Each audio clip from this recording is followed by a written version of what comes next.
The Fall of America by the Most Honorable Elijah Muhammad. Chapter 28. Is modern America as merciless as ancient Nineveh? Woe to the bloody city! It is all full of lies and robbery. The prey departeth not. The noise of a whip, and the noise of the rattling of the wheels, and of the prancing horses, and of the jumping chariots. Nahum chapter 3, verses 1 and 2. America answers this prophecy of the ruins of ancient Nineveh.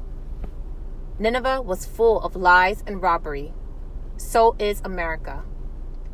The prey departeth not. The poor so-called Negroes in America are the prey, and they refuse to depart from America, regardless of the evil treatment they receive. Though the whips and the clubs of their enemy are heard night and day upon the heads and backs of the prey, the so-called Negroes, they still do not desire to depart from America. Ancient Nineveh, according to her history, was full of chariots that made much noise, and the prancing horses carrying the chariots in full speed, that the prophets described them as jumping chariots. So it is in America today. Her cities are filled with automobiles, and the noise of them is heard every hour of the day, rattling past our doors. She is full of blood from murdered people. She also fills another prophecy made in Habakkuk chapter 2, verse 12. Woe to him that buildeth a town with blood, and establisheth a city by iniquity. America was founded and built with blood and established by iniquity. She killed the aboriginal inhabitants, Indians, to establish herself as an independent people at the great loss of lives of the original owners. Her great progress has been made by the work of iniquity. She has robbed many people, and the blood of her slaves, the so-called Negroes, has stained the earth here and elsewhere, slain by her hands. The lawless people kill their own leaders and assassinate their rulers. Anyone who opens his mouth for justice for the poor prey, so-called Negroes, is seized, prosecuted, and in many cases slain because he dared open his mouth for the oppressed against the oppressor. Woe to America! She has established a government with blood. The murderers seek to kill the innocent all the day long. Regardless of the people's choice of a ruler, if chosen, he should be obeyed and given a chance to serve the people until that people dispossess him for another. It is very evil, very shameful, and savage in these enlightened days of education and science for America to be charged with killing her rulers and great men of wisdom and science without due process of law. There is no justice for us, the so-called Negroes, in a government whose citizens are free to kill until satisfied, and then turn up their rulers and slay them. What chance have we under the rule of such people? We live under the very shadow of death all the day long.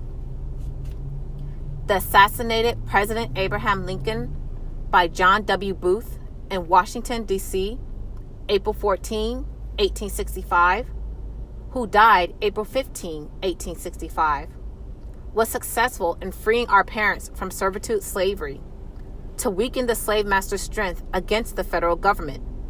For this, he paid with his life. President James A. Garfield, assassinated by Charles J. Guiteau, July 2, 1881, in Washington, D.C., and died September 19, 1881. President William McKinley, shot September 6, 1901, in Buffalo, New York, by Leon Shulgo, and died September 14, 1901. President John F. Kennedy, assassinated November 22, 1963, in Dallas, Texas, by the accused assassin, Lee Harvey Oswald, and died minutes later. All 4 of these presidents were known to have spoken and acted sympathetically towards the so-called Negroes, and they paid with their lives for doing so. There are others who had attempts made upon their lives. Mr. Huey P. Long, U.S. Senator of Louisiana, was shot September 18, 1935, in Baton Rouge, Louisiana, by Dr. Carl A. Weiss, and died September 19, 1935. Mr. Long preached, "Share the wealth," and for this he paid with his life. There is no justice for the poor, the so-called Negroes in America, as long as they are subjects under the American flag. A great attempt is now being made on the poor, lost-found, so-called Negroes to deceive them by making false friendship and the passage of civil rights bills and forcing themselves to accept the lost-found, so-called Negroes into their social equality. This is only a trap for us. To accept it will make us enemies of God and our black people of Africa and Asia, who are our true friends.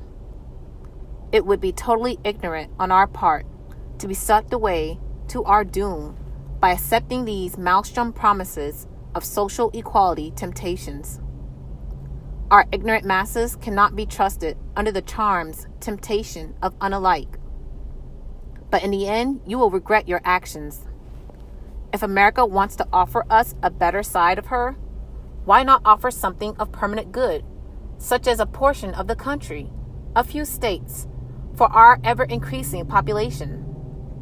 Will the white man fool himself in continuously making promises to us that he knows he cannot fulfill?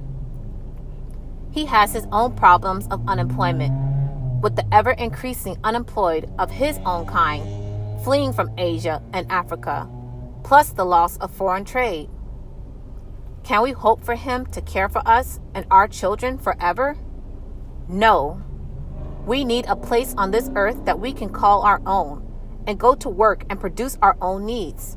And this will provide us with employment for our unemployed. Let no man deceive you. We are face to face with a change of worlds. Purchase the books, CDs, and DVDs of the life-giving teachings at store.finalcall.com. Listen to the messages of the Honorable Minister Louis Farrakhan 24/7 at finalcallradio.com. Watch the Nation of Islam's weekly and live broadcasts at NOI.org.